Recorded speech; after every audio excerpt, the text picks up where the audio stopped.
Spencer, thanks for the time. Obviously being named head coach, you've got some new responsibilities and have been pretty busy here, just getting accustomed to everything. But, again, thanks for the time. Absolutely. Anytime, Cody. Thank you for having me. Yeah. Now, we sort of talked before this and you said you're still getting accustomed to everything. It's starting to wind down. How long would you say it took you to go through all the texts and phone calls that you got? It was a process, but a positive process. A lot of great contact with people that are very special in my life, and also a ton of people that have been really, really important to me along my journey in this game as a player, and then also as a coach. And so as it relates to the Rays, some of the best text messages that I got, and the most meaningful ones for me, were from a lot of former players that I coached early in my coaching career down in South Carolina. And just the little stories that they tell or communicated about our experiences together, or an isolated incident that, they still remember to this day. That really made me take a moment, because that's what, as coaches, we're trying to do, right? We're trying to obviously win games, but you're trying to impact the individual players to reach a team objective. And the impact to get the most out of individual people is the impactful part of what we do as coaches. So that there was a lot of great communication with some former Stingray players that had great conversation with and mean a lot in my life. And it's still, when we post our stuff, and when we were looking at Washington after you got it, the amount of players that said something, but the fans that said something. And, I think that's huge that, we're 7 years removed from the time you were here. You started in 2009 with the team as a player, and the fact that over these, 13, 14 years, people still remember, and they have those stories, and the impact that you made is outstanding. It's where it all started. It was in Charleston, and I've had so many conversations with people about 2008, 2009, starting our journey as a family down in West Ashley, and as a player, and then progressing into the coaching side of it, and all the phenomenal people that we met in that area. Both of our children were born at East Cooper and Mount Pleasant. It's just such it's such an important place, and so many moments through our life as a family, and then obviously coaching and being around the different teams and the fan base and the community and the booster club events and all of the different stuff. It's just so many positive thoughts come back to my mind and our family when we think about our 7+ years in the Low Country. And it's crazy because not a lot of people know that it almost never happened. Fresno folds at the midway point of that season. You're set to become a banker in Columbia. Not a lot of people know that. And it ends up being probably the most influential season in your life, that takes you from a Kelly Cup winner, and then a couple years later into a coach. And, now down the road, look at where you are. Yeah, it really is just gosh, I think about that all the time, and how things happen in your life and open up doors, or maybe you go this way and you turn right, or this happens and you go left. And that was one of those moments in my life of how I got to Charleston and to that team in 2008, 2009, traveling across the country in 2 days. Cause I want to say there was a Wednesday game, and we were leaving on Monday, and we were short numbers, typical, mid-season in the league, you're playing short. And we got across the country as quickly as we could from California after talking to Jared. And that was the beginning of a really just a special time. But it all started, after what And the weird, yeah, it just, when you think about all the connecting dots that went into it in Fresno, it was a great situation there. We had a phenomenal team that year out west, and a lot of those players and coaches still in contact with today, because it was such a unique scenario where the team folds at Christmas time mid-season. It was the same year that Augusta did the same thing. Augusta and Fresno full mid-season, and now I felt at the time like that was a sign it's time to move on and end this pro hockey lifestyle and move on into the next chapter of my life. Little did I know that it was going to lead me down a road that would carry for the rest of my life and take us down just such an incredible path of playing and coaching and being connected to Charleston. Would you say maybe it's a little more exciting than being a banker at this point? That's very safe to say, Cody. What was it like? Talk about the transition for you then from being that Kelly Cup winning player and moving in behind the bench with Cale McLean. Yeah, I say this a lot as well, is I never thought about coaching, and it wasn't something that, was a plan. But once I started and got that opportunity with Cale, I fell in love with it. Even in the limited role as an assistant coach in the ECHL, I loved it. I loved the interactions with the individual players. I loved trying to find different ways to help them individually gain a small advantage or improve in a small area of their game.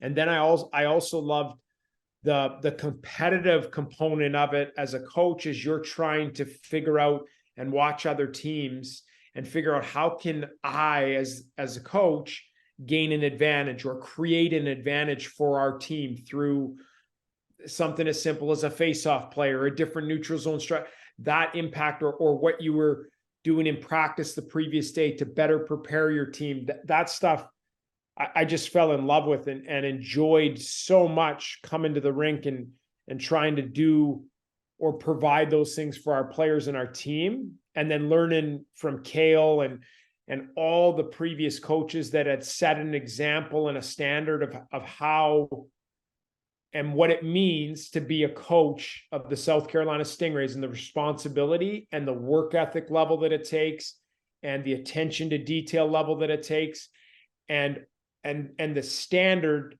that you had to meet every single day, because that was what it meant.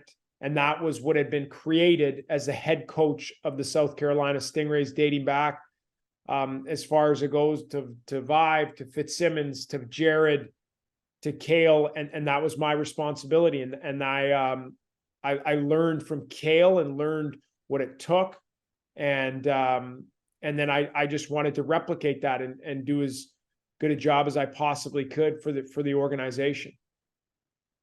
And obviously that system has worked, right? When we look at it, there's 4 former Stingrays head coaches that are now in the NHL. You and Jared as head coaches, Cale and Ryan Warsofsky as assistant coaches. And wouldn't surprise me if a couple of years, all 4 of you are in that head coaching role, because just everybody has been outstanding for the most part. But have you had a chance to really talk to those guys and, chat about what the next year might bring?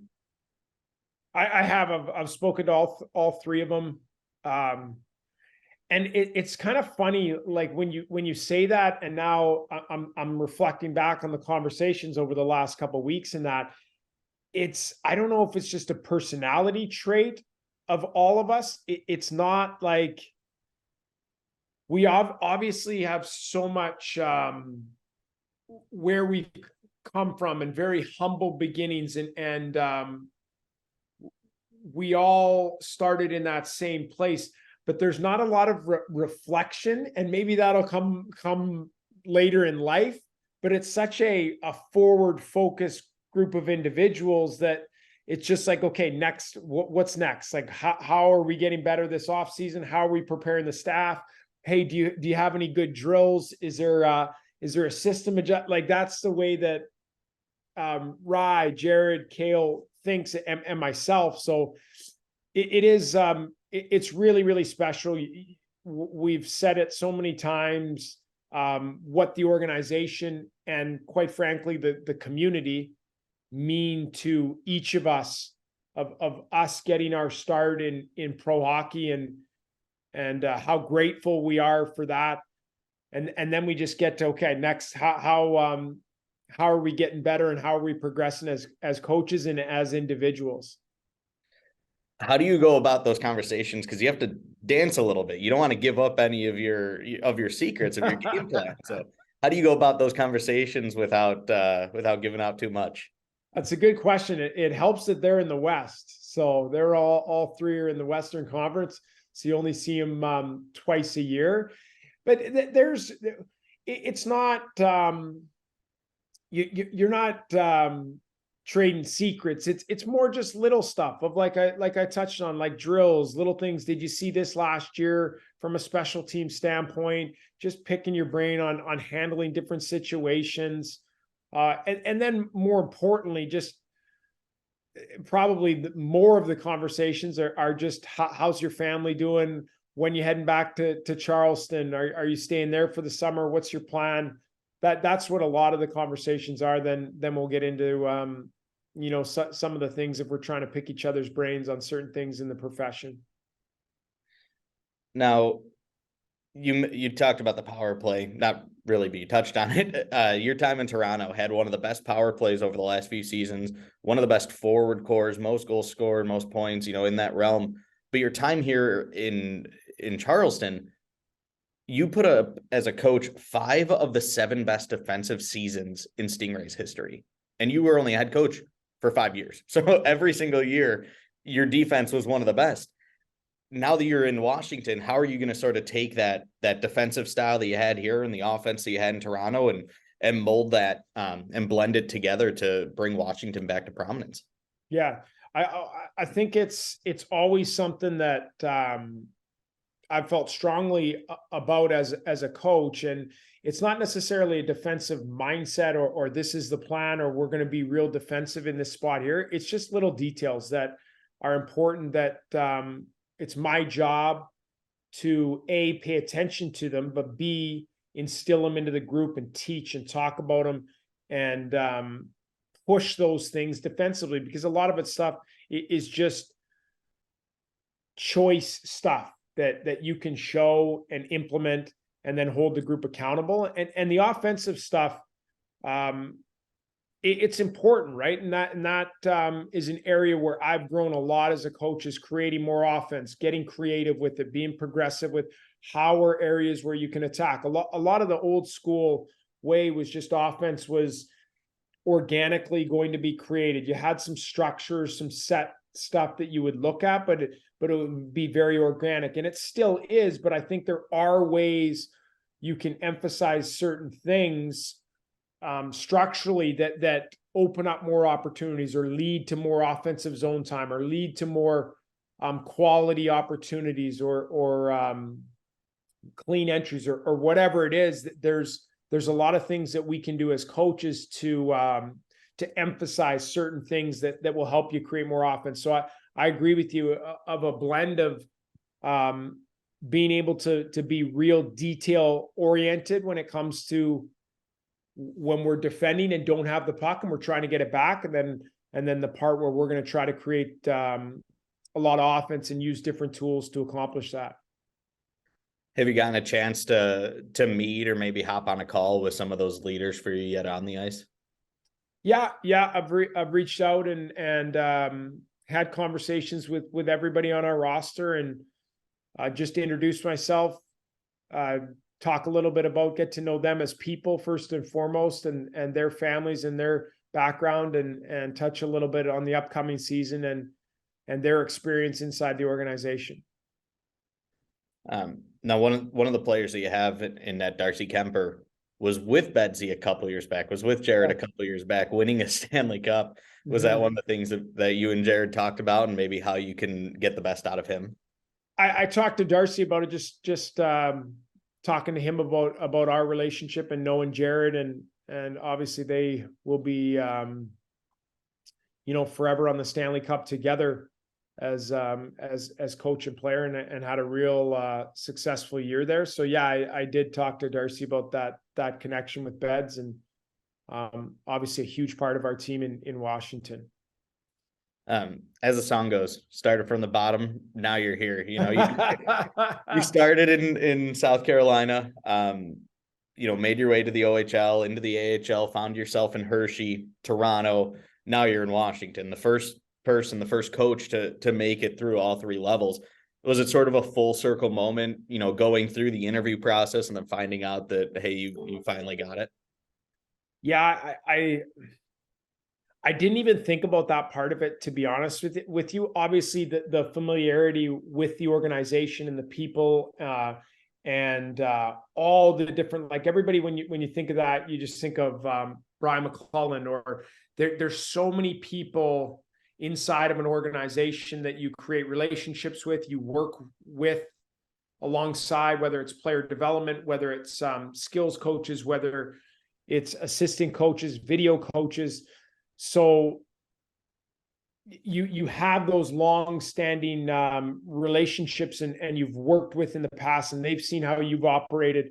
So there is like, looking back now, you feel very, very comfortable around them, and you feel, this is what I always said about why, because why would it make sense, is the way that I look at it is, they know who I am. They know how I coach on a day-to-day basis, how I operate, how I run practices, how I run the whole, because they've seen it for years in Hershey and being around South Carolina and that. So that stuff, I think, just creates a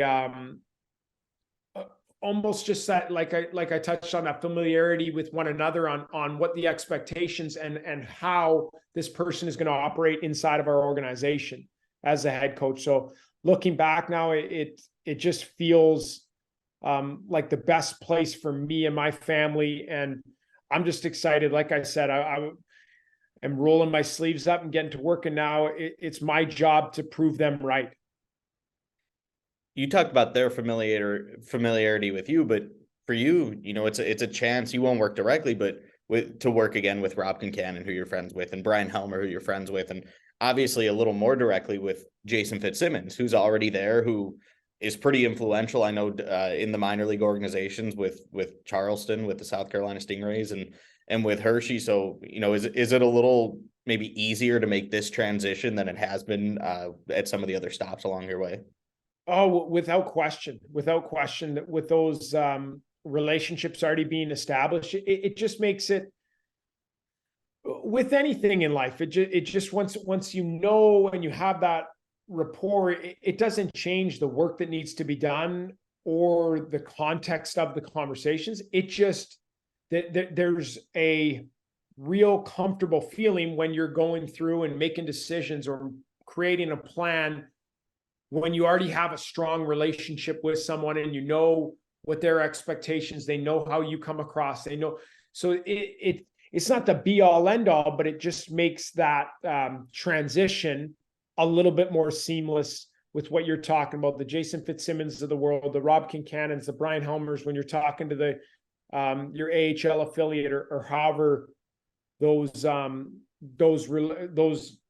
communication channels will be constant, and it just makes those a little bit more seamless. Now, there's still a few months before training camp, before season starts. You mentioned rolling up the sleeves and getting to work, but what does that entail? What does the summer look like for you to get set for the start of season? Just a ton of preparation, really is what it is because when you come into a new position, there's a lot of, okay, now here's how things are going to operate. Here's what we need to do. Here's what we're keeping the same. Here's what we're going to alter, gather information, meeting people. Here's the level we expect in this area. Here's the level we expect in this area. So it's just a lot of, if there's one word, and it's a simple word, but preparation will be what's on my forefront, and getting our staff prepared, making sure that we're very organized when it comes to training camp, and we'll have a lot of time to be able to meet as a group and make sure that we're putting in the necessary preparation to get ready for training camp and ready to hit the ground running come October. And sort of jumping back to the familiarity standpoint, there were at least 7 players that have spent some time with Washington this year that you worked with in Hershey. You know, there are some guys that have jumped sort of back and forth. So on the familiarity aspect, you're getting to see a lot of those guys again. Is it going to be sort of a focal point for you as well to keep that pipeline moving and to keep bringing up the next talent and making them mainstays in Washington? Yeah, it for sure will. And where I think it helps them and it helps me is I already have a leg up of knowing who they are, number one, as people, but also have a good idea of who they are as players. Now they've grown a lot, and sometimes that means your role changes a little bit, or you grow in certain areas of your game over the last 2 years. But it does help in they know who I am, that there's no feeling out process of like, what is the head coach like? How does he speak to me? How does he draw up drills? What does he value as a coach? That will help, especially our young players as they try to get familiar and feeling as comfortable as possible early in training camp and trying to put their best foot forward as we go through the training camp and into the season. Speaking of Hershey, they're on the edge of a potential 12th Calder Cup. They're down 2-0 in the series, though. You're up in Hershey. You're going to go to the games this week. Have you had any words of encouragement, maybe chatting with Coach Nelson or even some of those players? I know I've tried to stay away from the players. They're in the midst of a Calder Cup run. You don't want to mess with them. That they're I'm just an observer and watching and pulling for them, obviously. And at the end of this, hopefully they're hoisting the Calder Cup, and I can give them a big hug and say congrats and have great conversations with them, but kind of let them do their thing. And Todd's done a great job with the team all year long, and glad to see them being rewarded with this playoff run that they've been on. So just wishing them good luck and pulling for them, and a real positive observer, hoping for the best for the group. Let's give you a chance now. Who would you say have been some of the more influential people in your journey from your time, maybe even as a pro player, as a junior player, all the way till now? And I just want to give you a chance to sort of thank some of those big people that have helped you along the way. Yeah, there's so many, and I'll just stay focused on where I began, and starting with the Zucker family. Robbie Kincannon giving me an opportunity to be the head coach when Cale moved on. They took a chance on me at 29 years old with 1 year of assistant coaching experience, to name me the head coach and believe in me, and know that, yeah, it might have taken me a little bit of time to really grow into and understand and feel comfortable being the head coach. They knew or believed in who I was as a person and my character. And that was the beginning of this journey from the Zucker family and Rob Kincannon, and then all the friendships first and foremost, but also the mentorship from Cale, Jared, who even as he moved along and went through his path was never, and none of us are ever, when there's a text or a phone call and, hey, do you have 5 minutes? It's not half an hour before you're getting a response. Yep. Call me anytime tonight. Yep. Call me anytime. I'm available. So those friendships, like I said, and mentorships, and then being able to work with Ryan Warsofsky and JB Bittner, like there's just so many things that I was able to take from them that have helped me grow and become a better coach along the journey. And I'll just be forever grateful for those friendships and relationships and all I've been able to learn from them. And then obviously the opportunity that the Stingrays gave me from day one. Thanks a lot, Spence. Good luck this season. Awesome. Have a great day, Cody. You too.